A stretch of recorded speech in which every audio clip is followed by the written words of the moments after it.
Hello friends, welcome to नीव। तो जैसे आपको पता है कि आज हमारी UP PCS mains test series start हो गई थी। 17 जुलाई को इसका फर्स्ट टेस्ट होना था, जो कि GS1 जनरल स्टडीज़ 1 का फुल लेंथ टेस्ट था। तो आज हम आपके सामने उस टेस्ट 1 को, जो हमारा क्वेश्चन पेपर था, उसको ब्रीफ में डिस्कस करेंगे। तो क्वेश्चन पेपर को सिर्फ डिस्कस करेंगे, उसके सॉल्यूशन को नहीं। तो चलिए बढ़ते हैं पहले सेक्शन ए की तरफ, जिसमें कि 10 क्वेश्चंस हैं। 125 वर्ड्स में उनका आंसर देना है और 8 मार्क्स का हर क्वेश्चन है। Question number 1, the artist and craftsman of the Indus valley were extremely skilled in a variety of crafts, justify giving examples. तो ये क्वेश्चन भी दोस्तों आपकी क्लास 11th की NCERT RS शर्मा और एक इंडियन आर्ट्स फाइन आर्ट्स की NCERT है, उससे फ्रेम किया गया। इसका डायरेक्ट आंसर वहीं से आ जाएगा। ये आपके सिलेबस के एंशिएंट इंडिया वाले पार्ट से डायरेक्टली रिलेट करता है। Moving to question number 2, examine Varanasi as the spiritual capital of India. तो ये क्वेश्चन दोस्तों आपके यूपी स्पेसिफिक को कैटर करेगा, यूपी के एंशिएंट और कल्चर वाले पार्ट को। Question number 3, what is globalisation, discuss its impact on the tribals in India. तो पिछले कुछ सालों में भी देखा है कि ग्लोबलाइजेशन को पूछ के उसका इम्पैक्ट किसी न किसी चीज़ पे पूछा गया है, चाहे वो UPSC हो या UP PCS हो। कभी एल्डरली पे पूछ लेते हैं, कभी शेड्यूल कास्ट पे पूछ लेते हैं, कभी विमेन पे पूछ लेते हैं। तो इसलिए हमने जो अभी तक चीज़ कवर नहीं हुई थी UP PCS से, वो है ट्राइबल्स। ये इंडियन सोसाइटी का टॉपिक रहेगा ग्लोबलाइजेशन, तो ये क्वेश्चन वहाँ से फ्रेम किया गया है। Moving to question number 4, examine the potential of the Uttar Pradesh tourism policy 2018। ये भी डायरेक्ट आपके सिलेबस का ही पार्ट है, Uttar Pradesh tourism policy. Moving to question number 5, to what extent has India been successful in utilising its ocean resources, suggest measures to make it more effective. अगर आप syllabus को देखेंगे तो हर क्वेश्चन डायरेक्ट सिलेबस से बनाया गया है, और ये इसलिए किया गया है क्योंकि अगर आप पिछले कुछ सालों के UP PCS के मेंस के पेपर देखेंगे तो almost 80% questions direct statement based होते हैं क्वेश्चन से ही, कि क्वेश्चन के ही स्टेटमेंट को एक यहाँ पे आपके एक्चुअल पेपर में क्वेश्चन की फॉर्म दे दी गई है, कि आपके सिलेबस की ही कोई ना कोई स्टेटमेंट पिक करके उसी से डायरेक्टली क्वेश्चन फ्रेम कर दिया गया है। तो ये ओशन रिसोर्सेज भी जो है आपके सिलेबस का ही डायरेक्ट टॉपिक है। नेक्स्ट क्वेश्चन आपका इंडियन सोसाइटी से है, define regionalism, discuss the factors that have led to the persistence of regional disparities even after 7 decades of independence.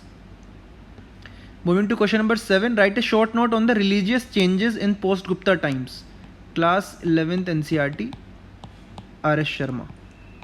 Direct वहीं से क्वेश्चन फ्रेम्ड है, आपके एंशिएंट इंडिया के टॉपिक को सिलेबस के कैटर करेगा। Question number 8, what was the treaty of Versailles, discuss its rational and consequences. ये आपकी जो वर्ल्ड हिस्ट्री की NCERT है अर्जुन देव, वहाँ से फ्रेम किया गया है, वर्ल्ड हिस्ट्री का टॉपिक रहेगा ये। Question number 9, highlight the steps taken by the Uttar Pradesh government for cow protection. ये काउ प्रोटेक्शन के लिए वैसे भी यूपी में काफ़ी ज़्यादा न्यूज़ में रहता है, तो ये भी आपका यूपी स्पेसिफिक क्वेश्चन रहेगा, यूपी के सोसाइटी को लेके ये क्वेश्चन फ्रेम किया गया है। Question number 10, socio economic empowerment is more effective than coercion in cutting fertility rates, discuss with reference to Uttar Pradesh government's new population policy for 2021-2030। देखिए दोस्तों, इसमें सोसाइटी और यूपी दोनों का इंटरलिंकेज किया गया है। ये फर्टिलिटी रेट, और इसमें आप थोड़ा ज्योग्राफी का भी एंगल ले सकते हैं। फर्टिलिटी रेट को लेके काफ़ी न्यूज़ में रहता है, और अभी जो नेशनल फैमिली हेल्थ सर्वे 5 की रिपोर्ट आई थी, उसके हिसाब से जो इंडिया का फर्टिलिटी रेट है वो काफ़ी हद तक डाउन भी हुआ है। तो उसी को रेफरेंस में रखते हुए जो उत्तर प्रदेश की पॉपुलेशन पॉलिसी है, उन दोनों को इंटरमिंगल करते हुए ये क्वेश्चन को फ्रेम किया गया है। अब बढ़ते हैं सेक्शन B की तरफ, जिसमें 10 क्वेश्चन होंगे, जो 250 वर्ड्स में उसका आपका आंसर लिखना था, और 12 मार्क का हर क्वेश्चन था। Question number 11, what factors are responsible for the location of industries in India, explain giving examples. ये डायरेक्ट आपका NCERT से क्वेश्चन बेस्ड है, और बिल्कुल अगर आप देखेंगे तो सिलेबस में ही ऑलमोस्ट सिमिलर जो सेंटेंस है आपका डिस्कस्ड है। Question number 12, equality is about access to opportunities, wealth and resources, discuss with reference to the social empowerment of women in India. ये आपके सिलेबस में, इंडियन सोसाइटी के सिलेबस में एक टॉपिक है, सोशल एम्पावरमेंट ऑफ वुमेन। तो उसी को ध्यान में रखते हुए ये स्टेटमेंट डाल दी गई है, और उसके बेसिस पे क्वेश्चन फ्रेम कर दिया गया। Question number 13, write a short note on the social organisation of the later Vedic phase, again class 11th ancient India, RS Sharma NCERT से ये क्वेश्चन आपका फ्रेम्ड है। Question number 14, cities are drivers of economic growth.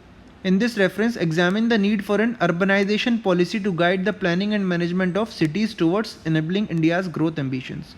आप देखेंगे Indian society का जो urbanisation वाला टॉपिक है वहाँ से ये क्वेश्चन फ्रेम किया गया है। दोस्तों अगर आप देखेंगे GS1 का जो पेपर है उसमें काफ़ी अच्छा वेटेज, ऑलमोस्ट मान के चलिए 70-80 नंबर का वेटेज जो है आपका इंडियन सोसाइटी को दिया जाता है 6 से 7 क्वेश्चंस का, तो इसलिए हमने भी इंडियन सोसाइटीज़ के अच्छे खासे क्वेश्चन डाले हैं।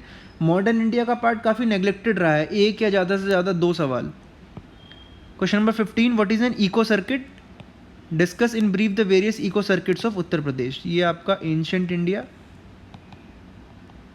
कल्चर प्लस यूपी को रेफरेंस बनाते हुए ये क्वेश्चन फ्रेम किया गया। Moving to question number 16, define socialism, what factors give rise to the evolution of socialism as a politico economic system in Europe. ये आपका वर्ल्ड हिस्ट्री से क्वेश्चन फ्रेम किया गया है। Question number 17, a radical trend of a militant nationalist approach to political activity started emerging in the 1890s and it took a concrete shape by 1905. Discuss the factors which contributed to the rise of militant nationalism in pre-independence India. ये आपका modern India का सवाल रहेगा। Basically जो extremist phase था, militant nationalism का phase था, उसको ध्यान में रखते हुए सवाल बनाया गया है। Question number 18, the modern Indian society is gradually becoming homogeneous and the traditional barriers of religion, community and caste are slowly dissipating. Do you agree? Justify. Indian society से क्वेश्चन फ्रेम किया गया है, काफ़ी अच्छा क्वेश्चन है। Question number 19, discuss the significance as well as consequences of the suspension of non cooperation movement post Chauri Chaura incident of 1922। दोस्तों ये modern India का सवाल है और इसका थोड़ा रिलेशन जो है करंट अफेयर्स से भी रहेगा, क्योंकि जो चौरी चौरा का इंसिडेंट था उसको 2022 में 100 साल पूरे हो गए हैं, 100 ईयर्स पूरे हो गए हैं। तो इस बार उम्मीद है कि चौरी चौरा इंसिडेंट को ध्यान में रखते हुए कुछ इनडायरेक्टली या डायरेक्टली क्वेश्चन फ्रेम किया जाएगा। Moving to the last question of the paper, discuss the various seismic belts of the world and the seismic zones of India. ये इंडियन एंड वर्ल्ड ज्योग्राफी से क्वेश्चन फ्रेम किया गया है। तो दोस्तों ये था हमारा GS1 का पहला पेपर, हमारी टेस्ट सीरीज़ का नीव UPPCS मेंस टेस्ट सीरीज़ का जो पहला पेपर था, ये उसका क्वेश्चन पेपर हमने आपके सामने डिस्कस किया। अगर आपने हमारी टेस्ट सीरीज़ ज्वाइन नहीं की है तो ये टेस्ट आप खुद लिखिए और घर पे कम से कम लिखने की काफ़ी ज़्यादा प्रैक्टिस कीजिए। बाकी इसका इवैल्यूएशन और इसका डिटेल्ड आंसर, तो जो लोगों ने आंसर ये हमारी टेस्ट सीरीज़ ज्वाइन की हुई है उनका जो अलग से प्राइवेट ग्रुप बनाया गया है वहाँ पे उनको अवेलेबल रहेगा। बाकी मैं आपसे डिस्कस करना चाहूँगा कि हम लोगों ने एक BPSC की भी prelims mock test series start करी है जो फ्री ऑफ कॉस्ट रहेगी। इसमें 5 फुल लेंथ टेस्ट रहेंगे और ये 21 जुलाई या फिर 24 जुलाई से स्टार्ट हो जाएगी। वही 150 क्वेश्चन पर टेस्ट रहेंगे और जो BPSC के प्रीवियस ईयर क्वेश्चंस हैं, प्रीवियस ईयर पेपर्स हैं, उनको ध्यान में रखते हुए ये पेपर्स फ्रेम किए जाएंगे। तो दोस्तों उम्मीद करता हूँ वीडियो आपको